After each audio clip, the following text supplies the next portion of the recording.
Step out of the vehicle now, don't make me ask twice. His fist slams against her window so hard the entire car shakes, and before she can respond he's yanking her door open. Her hands tremble as she clutches her purse, her voice barely steady, humiliation burning in her chest as other drivers slow down to stare. Agent Kendrick stands there like a man who's never been told no, chest puffed, smirk wide, waving her documents in the air like they're trash while a crowd of onlookers watches in silence. He has no idea the woman he just embarrassed used to run the very office that oversees his employment. The checkpoint set just outside El Paso, Texas, where Interstate 10 splits the desert like a scar. It was a routine stop, or it should have been. Cars rolled through one by one, windows down, IDs ready. Most people got waved through in seconds. But when Claudette Morrison pulled up in her 10-year-old Honda Accord, wearing a pale blue housekeeping uniform with her name stitched across the chest, Agent Barry Kendrick didn't even glance at her paperwork. He looked at her face, then her uniform, then her car, and he made up his mind. License and passport, he barked, leaning into her window with his sunglasses still on. Claudette handed them over without a word. She'd done this 100 times. She worked across the state line twice a week, cleaning vacation homes in New Mexico. She knew the drill. Kendrick flipped through her passport like he was shuffling a deck of cards. Didn't read it. Didn't check the photo. Just kept flipping. "Where are you coming from?" he asked, eyes locked somewhere past her shoulder. "Las Cruces," she said calmly. "I work there on Tuesdays and Thursdays." "Aha." He tapped her passport against his palm. "And what kind of work?" "Housekeeping." He smiled. Not the friendly kind. "Housekeeping," he repeated, louder now. Loud enough for the agent in the next lane to hear. "You got a work visa for that?" Claudette blinked. "I'm a U.S. citizen. It's right there in your hand." Kendrick didn't even look down. "Ma'am, I'm gonna need you to pull over to secondary inspection." Her stomach dropped. "But I gave you everything." "Secondary. Now." She wanted to argue. Wanted to ask why the white woman 2 cars back got waved through without even stopping. But she'd learned long ago, you don't win arguments at checkpoints. So she pulled over. But this was only the beginning. Secondary inspection was a dirt lot surrounded by chain-link fence. A few other cars were parked there, windows down, drivers standing outside looking tired and frustrated. Claudette sat in her car, hands folded in her lap, waiting. Kendrick took his time. He stood near the booth, laughing with another agent, glancing over at her every few seconds like she was part of the joke. Finally, he strolled over. "Step out of the vehicle." "Why am I being detained?" Claudette asked, voice still steady. "Because I said so." "Out." She got out. Slowly. Carefully. Hands visible. Kendrick circled her car like a shark. Peered into the back seat. Checked the trunk without asking. Pulled out her cleaning supplies, bottles of Windex, trash bags, rubber gloves, and set them on the hood like evidence. "You clean houses in New Mexico twice a week," he said, more statement than question. "Yes." "And you expect me to believe you're a citizen?" Her jaw tightened. "I don't expect anything. I'm telling you I'm a citizen. You're holding my passport." He waved it in the air. "This could be fake." "It's not." "We'll see about that." He walked back to the booth. Didn't run her name. Didn't call it in. Just stood there, arms crossed, making her wait. 15 minutes passed. Then 30. The sun beat down mercilessly. Sweat trickled down Claudette's back beneath her uniform. She shifted her weight from one foot to the other, her sensible work shoes offering little comfort on the hard-packed dirt. Other detainees came and went. A young Hispanic man was cleared in 10 minutes. An older white couple in a Winnebago spent less than 5 minutes in secondary before being waved through with smiles and apologies. But Claudette remained, standing beside her car like a criminal. What he didn't know was who was watching from the highway above. A silver SUV had pulled onto the shoulder about 100 yards up. A woman sat in the driver's seat, phone pressed to her ear, eyes locked on the scene below. Her name was Angela Ruiz. She was a district attorney. And she was recording everything. But Claudette didn't know that yet. All she knew was that her legs were getting tired. Her back ached. The sun was brutal. And Kendrick was still standing there, smirking. She could see him through the window of the booth, feet up on a desk, drinking from a big gulp, completely unhurried. He was making her wait on purpose. She knew that game. She'd seen it played 1,000 times during her years with the department. The power trip. The casual cruelty of making someone stand in the heat because you can. Because they can't fight back. Because you think they don't matter. 45 minutes turned into an hour. Finally, he walked back over. "Here's the thing," he said, leaning against her car. "Your story doesn't add up." "What story?" "I told you the truth. You told me you clean houses. But you're crossing state lines twice a week. You got a lot of cash on you?" "No." "Mind if I check?" "Yes, I mind." "You have no reason." "Ma'am, if you're not cooperating, I can make this a lot harder." Her hands balled into fists at her sides.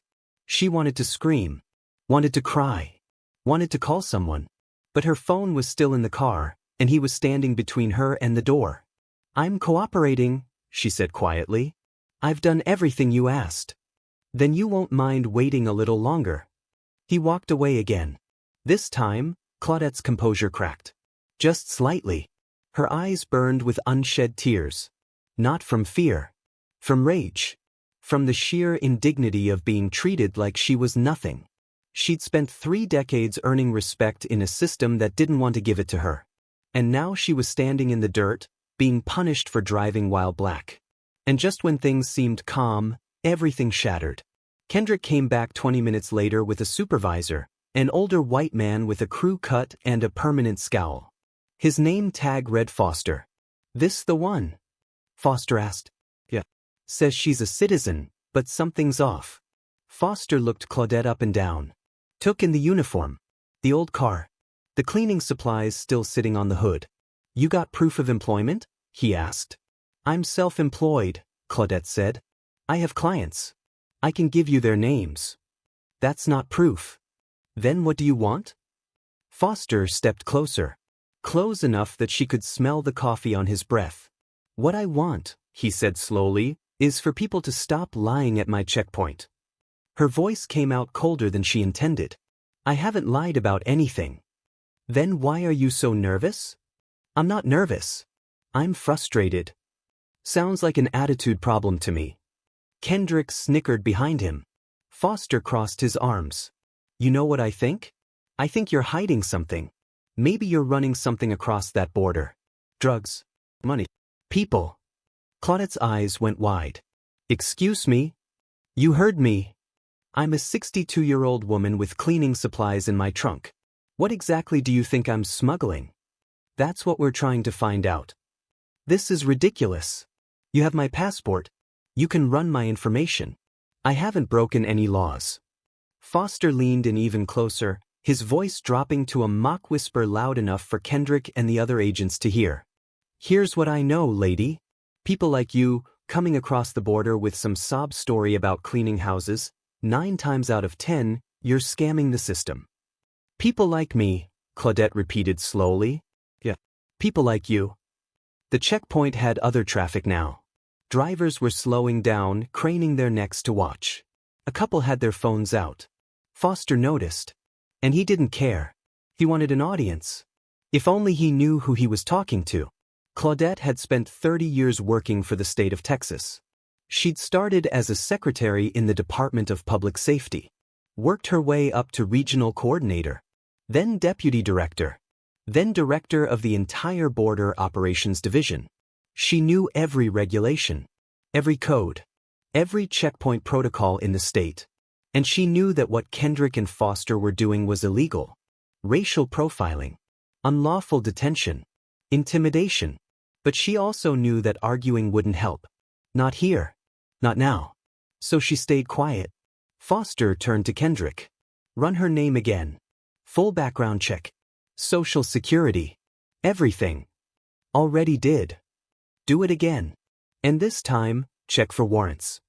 "Warrants?" Claudette's voice cracked. "For what?" "We'll find out." Kendrick walked off, annoyed but obedient. Foster stayed behind, arms crossed, staring at Claudette like she was a suspect in a crime she hadn't committed. "You know," he said casually, "we get a lot of people through here trying to scam the system. Fake documents. Stolen IDs. You'd be surprised what people try." "I'm sure," Claudette said flatly. "So you'll understand why we have to be thorough." "I understand you're wasting my time." His smile faded. "Careful, ma. Attitude like that can get you detained a lot longer." She didn't respond. He took a step closer. "You got somewhere you need to be?" "I have work tomorrow." "Well, you should have thought about that before you decided to cross the border illegally." "I didn't cross illegally. I'm a citizen." "So you say." "So my passport says." "Passports can be faked." "Mine isn't." Foster shrugged. "We'll see." He walked a few feet away but didn't go back to the booth. Just stood there, watching her, making sure she knew she was trapped. Claudette looked around. The other detainees were gone now. It was just her, standing alone in the dirt, with two agents treating her like a criminal. Her phone buzzed in the car. She glanced toward it. Foster caught the movement. "You need something from your car?" "My phone." "You can get it when we're done." "I'd like to make a call." "You're not under arrest. You don't get a phone call." "Then I'm free to go." "Not yet." "So I am being detained." "You're being processed." "For what?" Foster's jaw tightened. "For whatever we find." But here's the part that changed everything. Up on the highway, Angela Ruiz was still recording. She'd captured the entire conversation, the condescension, the delays, the thinly veiled threats. And she'd just sent the video to 3 people. Her colleague at the DA's office, a civil rights attorney she'd worked with before, and the governor's chief of staff. The reply came back in under 2 minutes. "Is she still there?" Angela typed fast. "Yes." "They're still detaining her." "Stay on the line. We're making a call." Angela zoomed in with her phone's camera. The image was clear. Claudette standing beside her car, arms wrapped around herself now, looking smaller than she had an hour ago. Foster pacing like a warden. Kendrick laughing with another agent by the booth. This wasn't law enforcement. This was humiliation. And Angela wasn't going to let it slide. Back at the checkpoint, Kendrick returned, shaking his head. "Nothing," he muttered to Foster. "Clean record. No warrants. No flags. Passport checks out. Social security matches. Everything's legit." Foster frowned. "You sure?" "Yeah." "She's clean." For a moment, it looked like they might let her go. Then Foster's radio crackled. "Foster, you got a call on line 2. It's urgent." He sighed, annoyed, and walked back to the booth. Claudette watched him go. Watched him pick up the phone. Watched his face change. He went pale. Then red. Then pale again. He straightened up like someone had yanked a string attached to his spine. He said something she couldn't hear. Then hung up. He stood there for a long moment, staring at the ground. Then he turned and looked at her. Not with arrogance this time. With fear. Kendrick noticed the shift immediately. "Boss? What's going on?" Foster didn't answer.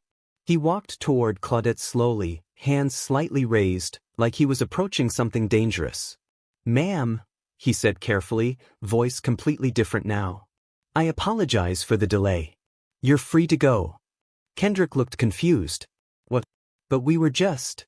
"She's free to go," Foster repeated, voice tight. "Right now." Claudette didn't move. "What changed?" "Just a misunderstanding. You can leave." "I want to know what changed." Foster swallowed hard. His hand went to his belt, then dropped. Nervous gesture. "We received a call. From the governor's office." The air went still. Kendrick's face went slack. "The what?" "The governor's office," Foster repeated, barely above a whisper. Claudette didn't smile. Didn't gloat. Just stared at them both. "The governor," she said quietly, "is an old friend. We worked together for 15 years. Foster looked like he might be sick. Kendrick took a step back, eyes wide. "You know the governor?" "I know a lot of people," Claudette said evenly, "including the head of the Border Operations Division." and the Commissioner of Public Safety, and the Attorney General. Foster's hands were shaking now. Ma'am, I didn't know. You didn't ask. If I had known, you would have treated me with respect? Claudette's voice was ice. You should treat everyone with respect, not just people you think are important. Foster opened his mouth, closed it, had nothing to say. Kendrick looked like he wanted to disappear into the dirt. Claudette walked to her car, picked up her cleaning supplies, and put them back in the trunk. Slowly, deliberately, every movement calculated to make them squirm. Then she got in her car, started the engine, and rolled down her window. I'll be filing a formal complaint, she said. Expect it by Monday. She put the car in drive. And gentlemen? She looked at both of them. You might want to start updating your resumes. She drove off.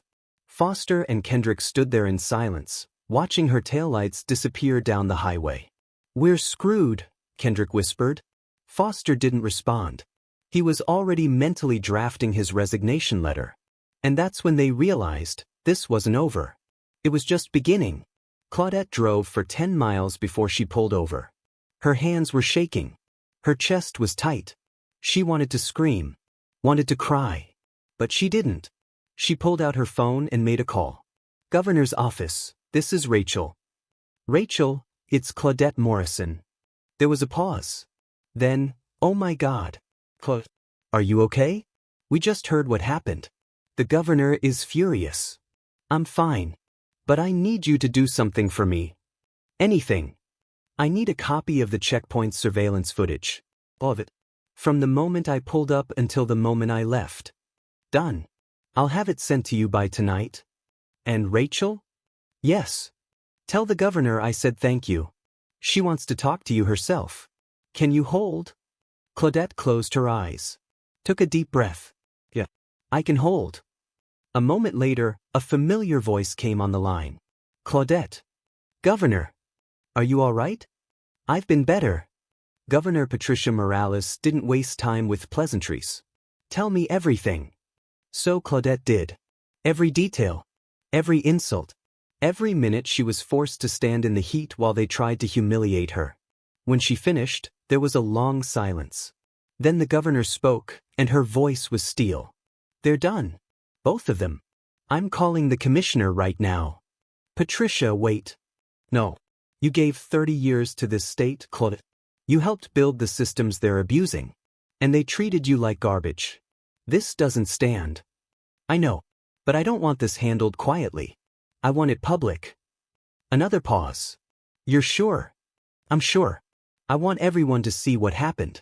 I want every black woman who's been pulled over, humiliated, or profiled to know they're not crazy. It's real. And it's unacceptable. The governor's voice softened. You always were a fighter. I learned from the best. All right, we do this your way. I'll have my team coordinate with yours. We'll make sure the footage gets where it needs to go. Thank you. Claudette. Yeah. I'm proud of you. And I'm sorry this happened. Claudette's throat tightened. Me too. But what happened next would shake the entire state. The footage arrived that night. Claudette watched it 3 times. Every second of it. Kendrick ignoring her documents. Foster's smug threats. The illegal search. The delays. Her standing alone in the heat while they laughed. She also saw something else. A timestamp. Kendrick had pulled her over at 2:14 p.m. At 2:09 p.m., 5 minutes earlier, he'd waved through a white woman in a Mercedes. Didn't ask for ID. Didn't check her passport. Just smiled and waved her through. At 2:17 p.m., 3 minutes after Claudette was sent to secondary, a white man in a pickup truck with out-of-state plates was processed and cleared in under 2 minutes. At 2:43 p.m., while Claudette was still standing in the dirt, a young white couple in a convertible was waved through without even slowing down. The pattern was undeniable. Claudette saved every clip. Then she called her lawyer. And just when Kendrick thought it was over, his whole world collapsed. 3 days later, the footage went public. Not just to the governor's office. Not just to the Department of Public Safety. To the media. Angela Ruiz, the DA who had recorded everything from the highway, had sent her footage to a journalist friend at the Houston Chronicle. The checkpoint surveillance footage was released simultaneously by the governor's office. Every major outlet in Texas ran the story. Former border operations director racially profiled at checkpoint she once oversaw. The video went viral in hours. Millions of views. Hundreds of thousands of shares. Comments flooded in. "This is disgusting. She literally built that system and they treated her like a criminal. How many other people has this happened to? Fire them both. This is why people don't trust cops." The story jumped from Texas to national news. CNN picked it up. MSNBC. Fox News ran a segment where the hosts actually agreed this was wrong. And the governor didn't stay silent. She called a press conference for the next morning. The room was packed. Reporters. Cameras. Lights everywhere. Governor Morales walked to the podium, her face set in stone. "Good morning. I'm here to address the incident that occurred at the Interstate 10 checkpoint outside El Paso this past Tuesday." She paused, letting the weight settle. What happened to Claudette Morrison is unacceptable. She is a dedicated public servant who spent 3 decades protecting this state. She helped design the very protocols that were violated when she was detained. And she was treated like a criminal because of the color of her skin and the uniform she wore. A reporter shouted a question. The governor raised a hand. "I'm not finished." The room went silent. Effective immediately, Agent Barry Kendrick has been terminated from the Department of Public Safety. Supervisor Daniel Foster has been placed on administrative leave pending a full investigation. If the investigation confirms what we already know, he will be terminated as well. Cameras flashed like lightning. Furthermore, I am calling for a comprehensive review of checkpoint protocols across the state. Racial profiling is illegal. It is immoral. And it will not be tolerated under my administration. She took a breath. And one more thing. She looked directly into the camera. Claudette Morrison has agreed to come out of retirement to lead that review. She will have full authority to investigate, recommend changes, and hold people accountable. Because no one knows these systems better than she does. The room erupted in questions. But the governor wasn't done. "Claudette, if you're watching, thank you. For your service. For your courage. And for not letting them silence you." She stepped away from the podium as the room exploded. Claudette watched the press conference from her living room, phone buzzing non-stop with messages. Friends. Former colleagues. Reporters. She ignored most of them. But one message stood out. It was from Angela Ruiz, the DA who'd recorded everything from the highway. "Mrs. Morrison, you don't know me, but I was there that day. I saw what they did to you. I recorded it because I knew they'd lie. I'm so glad you're okay. If you ever need anything, testimony, support, anything, please call me." Claudette smiled. "Thank you, Angela. You may have just changed everything. Let's talk soon." Then she opened her laptop and started writing. Not a complaint. A proposal. A new training program. An accountability system. A policy overhaul. She was done being silent. And this time, she wasn't just fighting for herself. 48 hours after the press conference, Kendrick's phone rang. It was his union rep. "Barry, we need to talk." "I already know. I'm fired. I'm filing a grievance." "You can't." "What do you mean I can't? I have rights." "You waived them when you lied in your report." Kendrick went cold. "What?" "Your incident report says Mrs. Morrison was uncooperative and refused to provide documentation. The surveillance footage shows she handed you her passport immediately and answered every question. You lied in an official report. That's grounds for termination without union protection." She was. And there's more. Turns out you've pulled this before. We found 3 other complaints from the last year. 2 from black women. 1 from a Hispanic man. All of them detained longer than necessary. All of them cleared. You've been targeting people, Barry. I was doing my job. You were abusing your authority. And now it's public. There's nothing I can do. The line went dead. Kendrick sat in his apartment, staring at the wall. His career was over. His reputation was destroyed. And worst of all, everyone knew why. But Claudette wasn't done yet. 2 weeks after the story broke, Claudette received a call from an unexpected source. A lawyer from the ACLU. "Mrs. Morrison, my name is David Chin. I've been following your case. And I'd like to discuss something with you." "I'm listening." "We've been contacted by 7 other individuals who were detained at that same checkpoint in the last 6 months. All of them people of color. All of them held longer than white drivers. All of them searched without probable cause." Claudette's pulse quickened. 7. So far. We think there are more. "Mrs. Morrison, this isn't just about what happened to you. This is a pattern. A systemic problem." "What are you proposing?" "A class action lawsuit. Against the Department of Public Safety. For racial profiling, unlawful detention, and civil rights violations." Claudette was quiet for a moment. Then, "I'm in. We were hoping you'd say that." "And Mrs. Morrison? We'd like you to be the lead plaintiff." "Why me?" "Because you know the system. You built it. And when you say it's broken, people listen." She smiled. "When do we start?" "How about tomorrow?" The lawsuit was filed 3 days later. The media coverage was massive. This wasn't just one woman's story anymore. This was a reckoning. And it was just getting started. The Department of Public Safety tried to settle quietly. Offered money. Promised reforms. Begged Claudette to drop the public fight. She refused. "This isn't about money," she told the mediator. "This is about accountability. You don't get to pay your way out of this." The case went to court. Claudette testified. So did the other plaintiffs. So did Angela Ruiz, the DA who'd recorded the footage. So did 3 former agents who admitted they'd been pressured to meet quota for secondary inspections, code for pulling over more people of color. The jury deliberated for less than 4 hours. They found in favor of the plaintiffs. The settlement was $4.2 million. But more importantly, the court imposed a consent decree.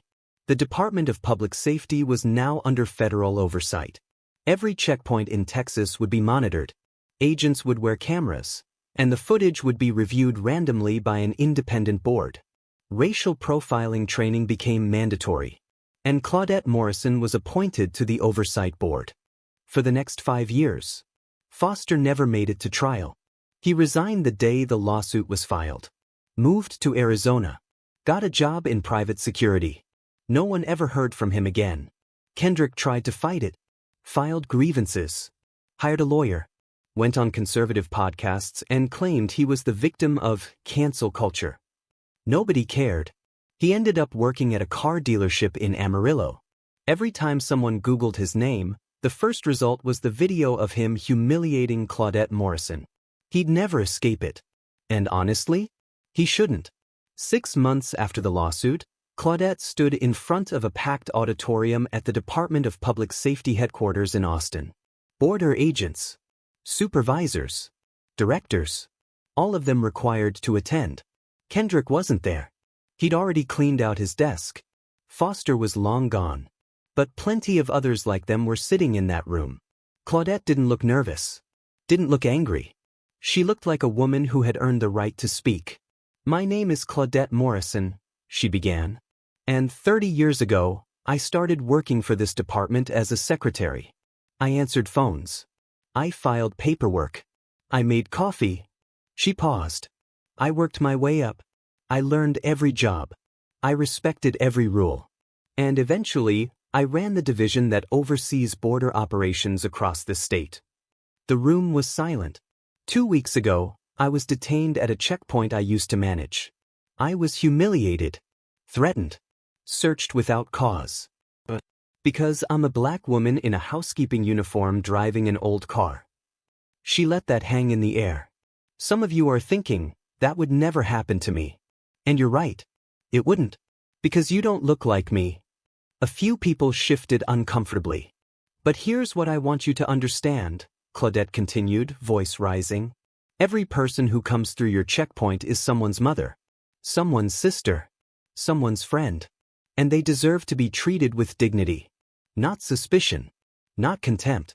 Dignity." She looked around the room. "If you can't do that, you don't belong in this job."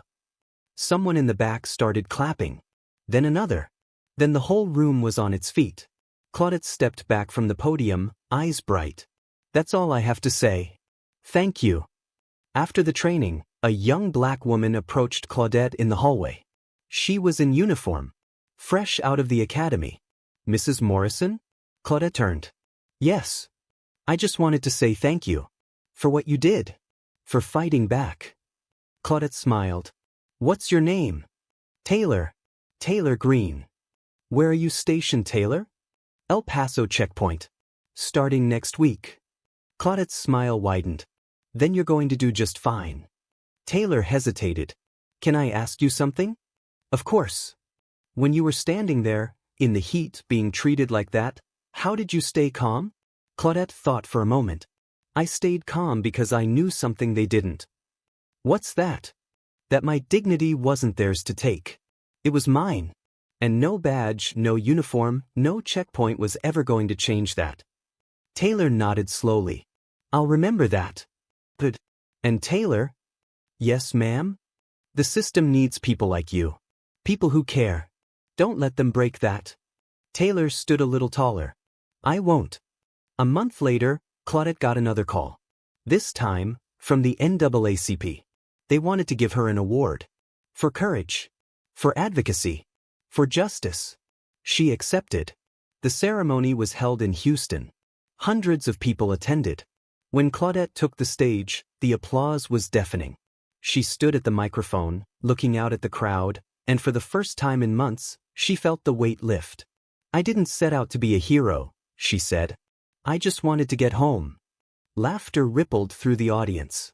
But what happened to me that day, it wasn't unique. It happens every day to people who don't have a platform, who don't have a governor on speed dial, who don't have cameras recording. Her voice grew stronger. So this award, it's not just mine. It belongs to every black woman who's ever been pulled over for no reason.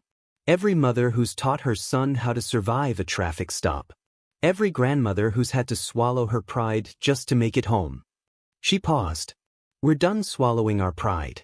We're done staying quiet. And we're done letting them treat us like we're less than human. The room erupted. Claudette raised the award above her head. This is for all of us. 1 year later, Claudette stood at the same checkpoint where it all began. But this time, she wasn't in a housekeeping uniform. She was in a suit, carrying a briefcase, leading a team of federal monitors. The new checkpoint supervisor, a middle-aged black woman named Carter, greeted her warmly. Mrs. Morrison. Welcome back. Claudette smiled.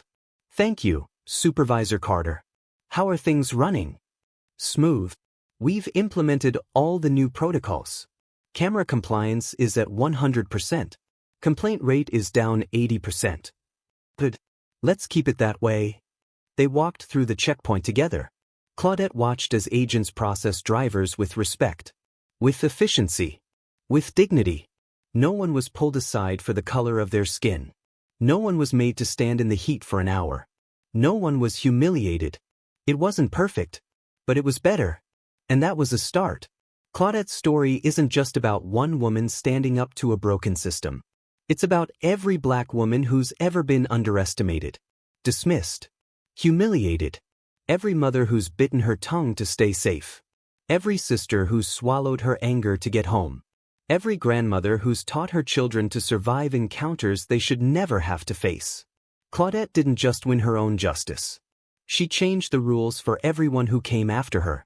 Because dignity doesn't stop at a checkpoint. It doesn't disappear because you're wearing a uniform or driving an old car. And it sure as hell doesn't vanish because someone with a badge decides you don't matter. Her victory reminded every black woman watching that respect isn't something you beg for. It's something you demand. And sometimes, when you stand your ground, the whole system has no choice but to listen. She proved that power doesn't come from a title or a uniform. It comes from knowing your worth and refusing to let anyone take it from you. Claudette Morrison walked into that checkpoint as a maid. She walked out as a force of nature. And she didn't just get justice. She became it. Be honest, what would you have done in her position?